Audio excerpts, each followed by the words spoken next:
Salut. Ça va? Ça va très bien. Ça passe pas trop longtemps que tu m'attends? Non. Good. T'as déjà commandé? Ouais, j'ai déjà commandé. Ok. Moi, je suis prêt.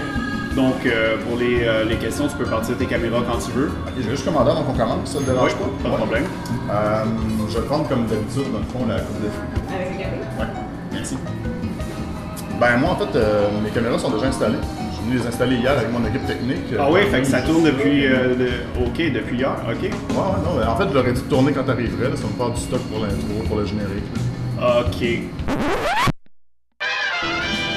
Je suis bien content que tu aies accepté notre invitation. Ça fait plaisir. Sur les forums de poker collectif, on te connaît comme étant le gars qui est assis sur une table finale à peu près à tous les soirs, puis on te connaît aussi comme étant le gars qui fait des Photoshop. J'aimerais ça que tu nous parles de comment ça a commencé, ta carrière de joueur de poker, si je peux dire carrière. Comment ça tu fais des Photoshop, puis je sais aussi que tu as d'autres passions, tu as un autre bagage aussi, puis si tu peux nous parler de ça. Ouais, ben en fait, je pense que je vais juste me présenter en général. Moi, j'ai grandi en Beauce, à Saint-Georges. Au secondaire, j'ai découvert le théâtre. Ça, c'est ma première passion. Je pense que j'en ai déjà parlé un peu sur les forums, mais c'est mon premier métier. Je suis comédien dans la vie. Je travaille aussi des fois comme coach d'enfants, troisième assistant réalisateur. Concrètement, c'est la personne qui va s'occuper des scènes de figuration, des scènes de foule, des choses comme ça. Mais je commence à toucher aussi à tout ce qui est derrière la production, derrière la caméra, comme ce qu'on fait un peu aujourd'hui dans le fond. Coordinateur de production, directeur de casting, régie, même chercher des locations des fois pour un tournage, trouver l'endroit où on va tourner. Ça, c'est une passion qui a débuté, comme je disais, au secondaire, à Saint-Georges-de-Beauce, quand j'ai commencé à prendre des cours de théâtre avec une dame qui est devenue ma deuxième maman, qui s'appelle Solange Paré, qui m'a vraiment transmis sa passion. Si on veut rester dans le timeline des événements, c'est au secondaire pour la première fois que j'ai joué au poker. Mais on jouait, je veux dire, à la scène, là, au 5 cents, 10 cents. C'était-tu du nom limite? Non. Si je me souviens bien, c'était une forme de 5-card draw très obscure avec des bets à presque toutes les streets, puis avec des échanges de cartes pour des bets. Genre, quand je pense qu'on payait pour acheter, c'était weird. Là. Mais bref, on avait 14-15 ans et on avait beaucoup de plaisir dans le sol de nos parents. C'est là que j'ai quand même été initié pour la première fois au jeu de cartes à l'argent, mais ça n'a pas été là que le déclic s'est fait, je te dirais. Par la suite, après ça, j'ai poursuivi ma passion de théâtre. Je suis allé étudier à Saint-Hyacinthe. J'ai été accepté dans une école de théâtre après avoir fait des auditions. Le processus, un peu comme une Star Academy, je dirais. Il y a des auditions qui ont été acceptées, puis à chaque session, à mon époque, il y avait des coupures. On a commencé 34 dans ma cohorte, puis on a fini 13 au bout de 4 ans. En sortant de Saint-Hyacinthe, j'ai eu la chance de décrocher un rôle dans une série jeunesse, ce que peu de personnes peuvent avoir la chance de faire directement en sortant de l'école. Je touche du bois, j'ai été vraiment chanceux. D'ailleurs, vous l'avez peut-être vu, ça s'appelait Kif Kif à Radio-Canada. Hola, Malik. ¿Has visto mi jabón? No lo encuentro. Es el jabón que lava limpio, suave, suave. Limpio el jabón que... No lo he visto. Qué lástima, tengo una mancha enorme en la camisa. C'est peut-être à ce moment-là que je devrais dire mon vrai nom aussi. J'ai peut-être pas encore dit mon vrai nom, c'est Jean-Robert Quirion. Voilà. Mais la plupart de mes chums m'appellent Bob. Puis Blackpool, ça commence à être bien utilisé aussi. J'ai le syndrome de Dr. Jekyll et Mr. Hyde. J'aime bien avoir mes deux vies puis mes noms dans toutes mes vies, de personnages dans chaque affaire. Je vois de la déformation professionnelle. Mais bref, revenez où je suis rendu, c'est ça. Je suis allé étudier à Saint-Hyacinthe en théâtre. J'ai fait 4 ans là, j'ai eu mon diplôme. J'ai eu un rôle dans une émission jeunesse en sortant de là. Depuis ce temps-là, je fais partie d'une agence. Je prends des contrats par-ci par-là, souvent des publicités, des contrats de voix et des contrats aussi derrière la caméra, notamment de coach, d'assistant réalisateur, des choses comme ça. Si j'ai à me décrire personnellement en termes de professionnel, je me considère comme un mercenaire de contrat qui prend tout ce qui passe, ce qui l'intéresse. Je me dis qu'on a tout le temps 3 affaires quand on travaille, c'est soit qu'on aime ce que l'on fait, soit qu'on fait assez d'argent, soit qu'on aime l'équipe avec laquelle on travaille. Moi, à la minute que j'ai 2 de ces choses-là, la plupart du temps, je vais prendre le contrat. Si c'est bénévole, mais j'aime le scénario, puis j'aime l'équipe avec qui je travaille, je vais le faire. Si c'est bien payé, mais j'aime pas le rôle que j'ai à faire parce que c'est une pub pour quelque chose que je ne veux pas trop représenter, ben je vais prendre quand même le contrat parce qu'il faut que je paye mes factures à la maison. Maintenant, si je reviens un peu plus au poker, je considère pas que j'ai une carrière de poker. Pour moi, c'est un hobby, passion, dans lequel je me suis beaucoup investi. Malgré le nombre d'heures, parce que je sais que le mois passé, tu as mis beaucoup d'heures là-dedans. Oui. Le mois passé, c'était quelque chose de particulier parce que j'ai voulu faire le race pour le Monthly Leaderboard sur Espace Jeu. J'aimerais ça avoir le terme français pour ça, mais bon. On le trouvera, on le mettra en bon sous-titre, quelque chose. Ouais. Mais c'est ça, c'est vraiment pas mon style de jeu. C'était plus un défi personnel que je m'étais lancé pour arriver à ça. Mais je vais revenir sur mon mois de mars plus tard, si tu veux. Le poker, pour moi, ça a été plus un hobby que j'ai découvert, un peu comme beaucoup de Québécois, durant le lockout au hockey. Parce qu'il n'y avait plus rien à TV, les diffuseurs ont décidé de diffuser du poker. J'ai découvert ça un peu comme ça. C'est des amis qui, à un moment donné, m'ont invité chez eux à jouer une game où là, j'ai vraiment eu la piqûre. Où là, j'ai joué du Hold'em pour la première fois de ma vie. J'avais 2 cartes, il y avait un flop. Et j'ai entendu une brève discussion à propos d'une vague stratégie de quelque chose. Puis là, ça m'a tellement allumé. À partir de ce moment-là, on s'est mis à jouer de plus en plus régulièrement entre amis. On s'est fait une petite ligue, on jouait toutes les semaines ou toutes les 2 semaines. Moi, personnellement, j'ai commencé à me renseigner, à lire des trucs, à aller sur des forums. C'est à partir de ce moment-là que j'ai commencé à regarder Poker Collectif, à m'inscrire. Je postais pas vraiment à l'époque, mais je lisais beaucoup. Puis c'est une fois de temps en temps, j'amenais un concept à ma game d'amis, puis pendant une semaine ou 2, je me rendais compte que je dominais un peu plus la game que d'habitude. Je parlais des concepts que j'avais appris, mes chums on en discutait, les autres se renseignaient de leur bord, ramenaient des trucs. Il y en avait qui étaient assez passionnés aussi par ça, mais je te dirais que j'ai peut-être été le gars le plus investi dans l'aspect passion de la game. J'ai tendance à être excessif dans la vie. Genre, quand j'aime quelque chose, quand je suis passionné pour quelque chose, j'ai tendance à m'investir beaucoup là-dedans. Mais je me considère pas comme un professionnel de poker parce que, je fais ça vraiment comme un hobby, puis je me suis spécialisé dans une chose, c'est les tournois. Je ne joue presque pas de cash game, le monde le savent. D'ailleurs, on m'invite souvent sur des cash games quand je suis en train de faire. Est-ce qu'il y a une raison particulière ou c'est juste parce que... Je sais pas, il y a quelque chose qui m'attire beaucoup dans les tournois par rapport à la finalité d'un tournoi. Au fait qu'il y a un gagnant, au fait qu'il y a une compétition avec des perdants et un gagnant. J'aime beaucoup le fait que quand on était jeune, par exemple, on jouait au hockey, on jouait au baseball, on jouait au football, on avait un esprit de compétition, on pouvait faire des trucs comme ça ensemble. Maintenant, avec le poker, on peut retrouver tout ça, mais à 50, 40 ans, 30 ans, à 300 livres, 200 livres, 150 livres. Parce autour d'une table, tu as l'esprit de compétition entre gars, de vouloir gagner, tout ça. Tandis qu'en cash game, il y a une espèce d'affaire qui est sur le très long terme. Tu peux avoir des winning sessions, tu peux avoir des losing sessions, mais il y a quelque chose qui n'est pas encore cliqué dans ma tête sur comment jouer cette game-là optimalement. Tandis qu'un tournoi, le fait qu'il y a une finalité, qu'il faut arriver à la fin, qu'il y ait des fluctuation points dans le tournoi, des choses comme ça, il y a quelque chose que j'ai vraiment plus maîtrisé. Je me suis spécialisé là-dessus, j'ai lu beaucoup là-dessus. J'ai lu quelques livres de cash game, mais pas assez encore à mon goût pour dire que je vais arriver à la table en ayant les connaissances que tous les autres ont aussi. Mais voilà, je me suis spécialisé plus en tournoi, puis c'est ma passion depuis ce temps-là. Je te dirais que c'est vraiment ma deuxième passion. Après le jeu, le théâtre, c'est le poker maintenant. Fait que j'essaie tranquillement pas vite de mixer un peu les deux, faire des vidéos comme ça, des trucs genre des couvertures. Puis je fais une parenthèse, ça vient de où ça, Blackpool? Blackpool, ok. C'est vraiment niaiseux, mais en fait, ça vient d'un film qui s'appelle Full Metal Jacket, que la plupart connaissent. Il y a un personnage là-dedans qui est noir, qui s'appelle Black Bull. En anglais, son personnage s'appelle 8 Ball, comme la balle 8 au billard, mais en français, les Français de France l'ont appelé Black Bull. Puis moi, j'ai tout le temps compris Blackpool, puis je trouvais ça bien drôle. Fait qu'à un moment donné, quand c'est venu le temps de rentrer un nickname quelque part, ben, c'est ça qui m'est venu en tête. J'ai vu Poker nickname, le premier réflexe que j'ai pensé à Devilfish.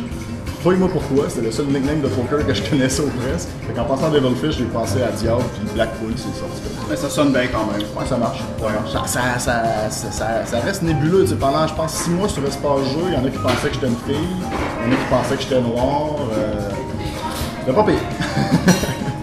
Pendant poker, j'aimerais ça que tu nous parles des trucs desquels tu es le plus fier, de l'accomplissement par rapport au poker, de lequel tu es le plus fier. Ça peut être d'avoir gagné un tournoi, d'avoir gagné un tournoi satellite ou... Je te dirais, mettons, faire une affaire concrètement, là, pour tout englober tout ça, ça a été de se fixer des objectifs et des plans par rapport au poker et les atteindre. Concrètement, quand il y a environ 1 an et demi, j'ai commencé à poster sur Poker Collectif, j'ai commencé à poster sur Prince Poker aussi. Je voulais commencer à m'établir dans la communauté parce que mon nom Blackpool se fasse connaître, pas en tant que joueur qui a des résultats tant que ça, mais je voulais justement m'investir, participer à la communauté, amener mon plus. Oh, parce que nos assiettes sont prêts.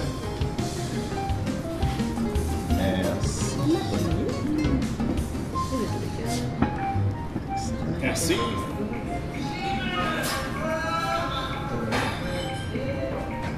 Tu manges des œufs. Ouais. Bon, j'en étais où? On parlait du poker, c'est ça? Ouais. Fait que, comme je te disais, je suis super fier parce qu'il y a 1 an, j'ai commencé à m'impliquer dans les forum de poker, dans la communauté en général, pour justement en faire partie. Puis de fil en aiguille, j'ai vu les trous, disons, que je pouvais combler, surtout quand il y a eu un Photoshop à faire, puis je me suis rappelé que je faisais du Photoshop. Pour revenir à mon histoire, Photoshop, j'ai commencé à en faire au secondaire aussi, vraiment comme passe-temps. Puis c'était peut-être ma porte de sortie que je me gardais si jamais ça marchait pas en théâtre. Je me disais, je vais aller en graphisme, des trucs du genre. Mais j'ai tout le temps gossé sur le logiciel Photoshop par moi-même. Là, ça va faire plus qu'une bonne dizaine d'années que je joue là-dessus. Fait que je suis rendu pas pire habile là-dessus.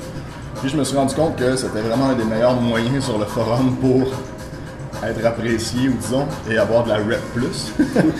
Fait que je me suis mis à faire des Photoshop quand l'occasion se présentait. Puis l'occasion s'est présentée quand même assez souvent. Ouais, il y a des threads assez légendaires sur nos forums. Ah, il y a des threads légendaires, il y a des posters assez légendaires aussi qui ont, le Photoshop assez facile. Ouais, je veux dire, il y en a qui fournissent des photos d'eux-mêmes dans des parties, des choses du genre. Tout bon. On les aime, moi je les adore, moi j'aime tout le monde. Je vous dis, j'ai pas d'ennemis. En fait, peut-être quelque chose que je devrais préciser, moi je mets mon ego à la porte quand je joue au poker, puis je mets mon ego à la porte quand j'embarque sur un forum de poker aussi. J'ai tendance à faire des personnages, puis tout ça, je vous dirais, je suis parfaitement honnête, je suis intègre dans ce que je fais, mais j'ai pas vraiment d'ego sur un forum de poker. Tu es là pour partager sans prétention. Exactement, je suis pas là pour étaler mon savoir ou corriger les autres, je vous dirais. Je suis là pour moi venir apprendre de nouvelles affaires et avoir les ressources de gens que je connais pas. C'est ça que j'adore de PC, c'est que tu vas poster là-dessus, tu as des connexions à travers toutes les sphères de la société qui peuvent te répondre. Voilà. Mais bref, de fil en aiguille, j'ai fait des Photoshop, j'ai fait des streaming live aussi de duels épiques entre No Big Deal et Deal Me In, qui sont encore... Passer à l'histoire déjà. Il y a tellement de hits sur YouTube, même, j'allais pas dans des commentaires là-dessus, c'est incroyable. Mais sinon, à travers tout ça, je jouais aussi au poker, puis faire ça vite là, pour étaler mes accomplissements que je suis bien fier. Peut-être que je peux commencer par le Big One for One Drop. En fait, le satellite pour le Big One for One Drop que j'ai gagné sur Espace Jeu. Ça, j'étais vraiment content. Là, un ticket de 25 000 pour aller jouer le satellite au casino du Lac-Lemay. Faire une histoire courte, il y en a qui le savent déjà, mais ce qui est arrivé, c'est que j'ai vendu mon ticket à Chanmix pour un montant X plus un pourcentage de son action. Il a fini 3e. Les 15 premiers gagnaient un voyage à Vegas aussi, que ça était non transférable, puis que je me suis entendu avec Chanmix, j'étais allé à Vegas cette année-là aussi. Toujours le fun d'avoir des performances comme ça quand tu as l'action. Toujours le fun aussi.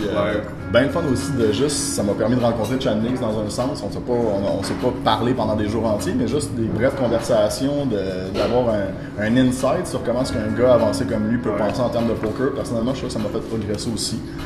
J'étais allé le railer bien sûr à Gatineau voir la game, c'était assez excitant. Évidemment. Sinon, dans mes autres accomplissements, toujours sur Espace Jeu, je peux dire que je me suis qualifié aussi pour les séries mondiales de poker la première année du site. L'année d'après, après ça, je suis allé justement grâce au One Drop. Cette année encore, là, je me suis qualifié pour les séries mondiales de poker grâce à 888, l'équipe de rêve de Prince Poker, mais j'ai bien l'intention d'essayer les satellites encore sur Espace Jeu pour une 3e année de suite.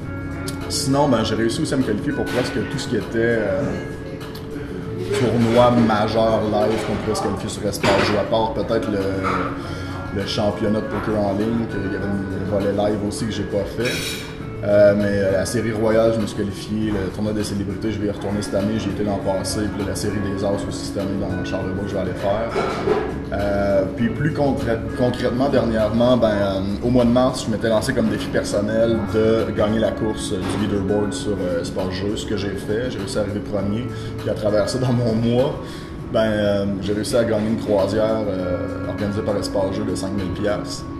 J'ai réussi à justement me qualifier pour le tournoi de la série des As, puis j'ai réussi à me qualifier pour Vegas aussi. Donc tu vas pouvoir voyager beaucoup grâce à tes performances. Exactement. Je te dirais que le poker pour moi c'est quelque chose, ça a toujours fait un peu partie de l'objectif, c'est quelque chose que je vais utiliser pour voyager, pour aller ailleurs, pour découvrir des trucs. Je te dirais que de ce temps-ci, les packages pour l'Europe, les WPT Europe, je commence à les regarder sur les autres sites. C'est quelque chose que je n'avais jamais pensé jouer, mais là on dirait que juste pour voyager, d'avoir la chance d'aller là-bas, un petit événement, un side event, quoi que ce soit, j'aimerais ça.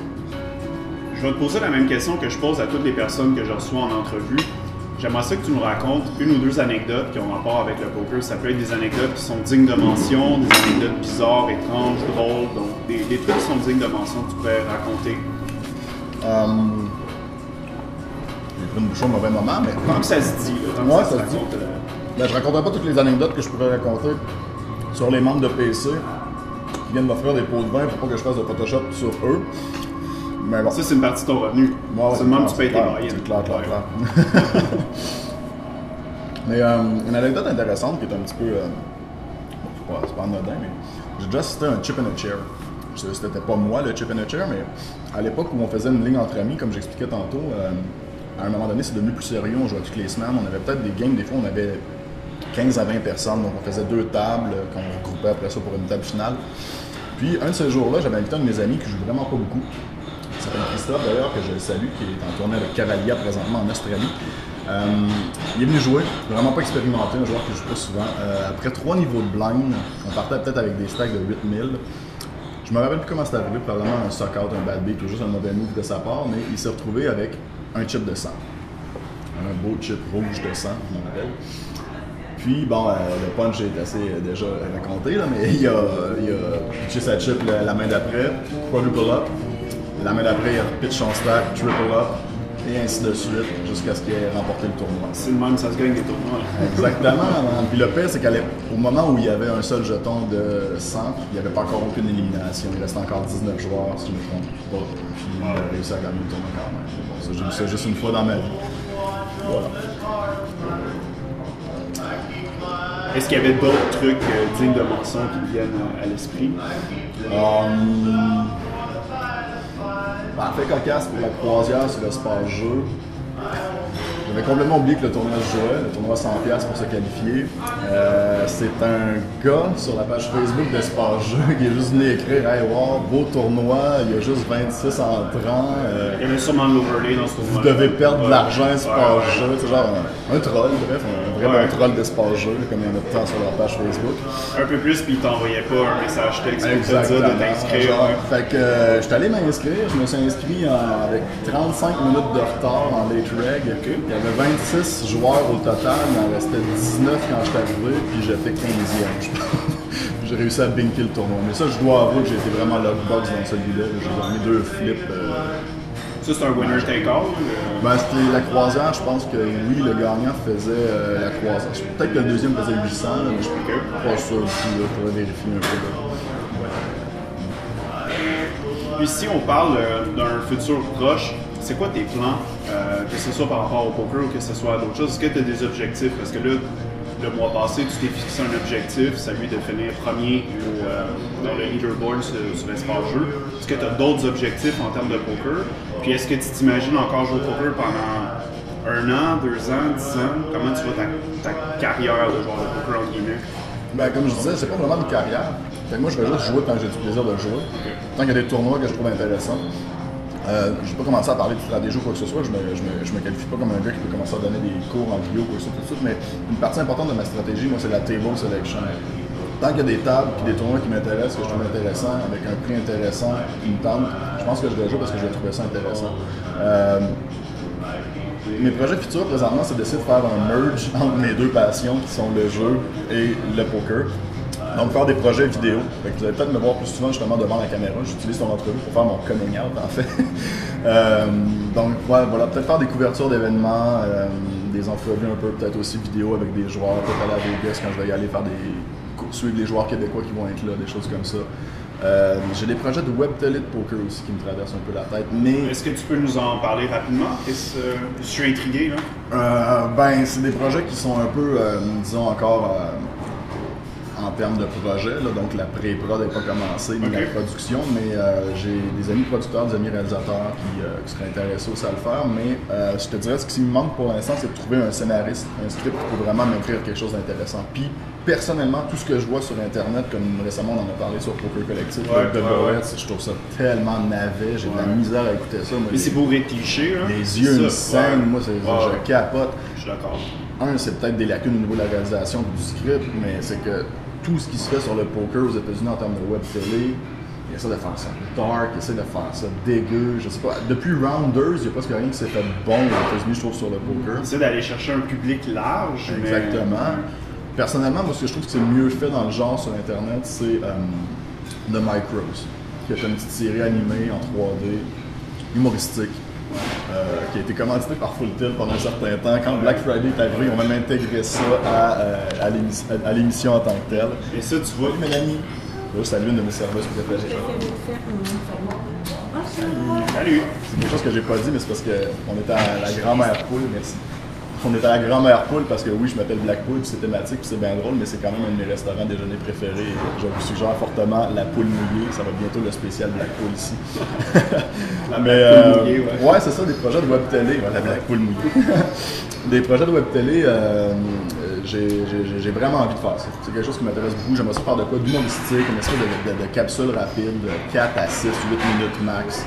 Probablement, je ne vais pas donner des idées non plus, mais je pense pas que je brûle des punches pour ça, mais je pense que je vais baser ça probablement sur des grinders online qui sont vraiment low stake. Pour que ça se passe dans un huis clos, pour justement éviter d'avoir beaucoup de déplacements des lieux. La production va être plus facile, donc on va pouvoir faire ça dans un appartement de grinder, low stake, qui joue en ligne, peut-être une fois de temps en temps dans des salles de poker. Sait-on jamais, si le playground veut me commanditer ma web télé, ce serait pas fait. Voilà, c'est pas mal le projet. Et puis, pour les quelques mois qui s'en viennent, on sait que les World Series of Poker s'en viennent. Est-ce qu'on va voir Blackpool assister à des tournois des World Series of Poker? Ben, comme je disais tantôt, oui, je me suis déjà qualifié pour un événement, l'événement 60 à 1500$ sur le site de Poker. Fait que déjà, je vais être là minimum une semaine. Mais mon objectif, c'est de rester pendant le main event pour faire des couvertures. Ce que j'aimerais vraiment, c'est réussir. Est-ce que tu aimerais participer à l'événement principal? Ben, ouais. non, mais je veux dire, est-ce que ben, oui, mais tout est une question de bankroll aussi. Là. Ouais, tout le monde veut participer à ça. Je partirais pas un thread demain sur PC pour me faire stacker pour aller faire le main event. Ouais. Si je bink un satellite sur Esparja pour le main event ou ailleurs, je vais le jouer. Okay. Je vais peut-être vendre une grosse partie de mon action, ouais. Mais je vais le jouer.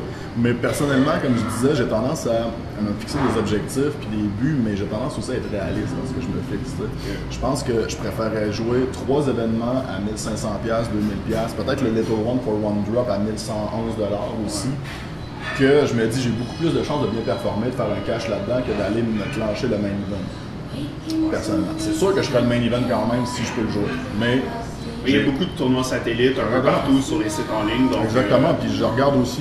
Tu vas participer à ça, j'imagine? Ouais. Non, c'est ça. Mais j'ai déjà commencé à regarder aussi les tournois hors série mondiale qu'il va y avoir à Vegas pendant que je vais être là-bas. Moi, j'ai l'impression, en tout cas, je trouve beaucoup de value moi, dans les sites, des fois un peu shady, avec moins de personnes qui jouent, puis des tournois le dimanche que personne connaît, ou des choses comme ça. J'ai joué sur PKR pendant un bon bout de temps, quand il y avait presque personne, il y avait des 10 000 garanties des fois avec de l'overlay. De là aussi ma faiblesse, vous allez vraiment moins me voir souvent poster des résultats sur PokerStar. Je joue presque pas de deep field, c'est ma grosse faiblesse. C'est pas ma grosse faiblesse, j'aime juste moins ça. Comme j'ai dit, c'est ma table selection est très importante, donc j'ai moins tendance à jouer sur PokerStar. Oui, c'est ça, la variance est plus intense aussi là, quand tu joues contre un field de 25 000 joueurs et quand tu joues contre un field de 150 joueurs. Exactement. Ouais. Donc, ça fait pas mal le tour de mes questions. Et je voulais encore une fois te remercier d'avoir accepté de prendre ton temps comme ça pour répondre à nos questions pour Poker Collectif. Content de t'avoir rencontré et content de me présenter à tout le monde en même temps. Si vous avez des questions, n'hésitez pas à communiquer avec moi. Puis si je peux vous aider en Photoshop, en vidéo, en quoi que ce soit, ça me fait plaisir. Sur ce, on cause!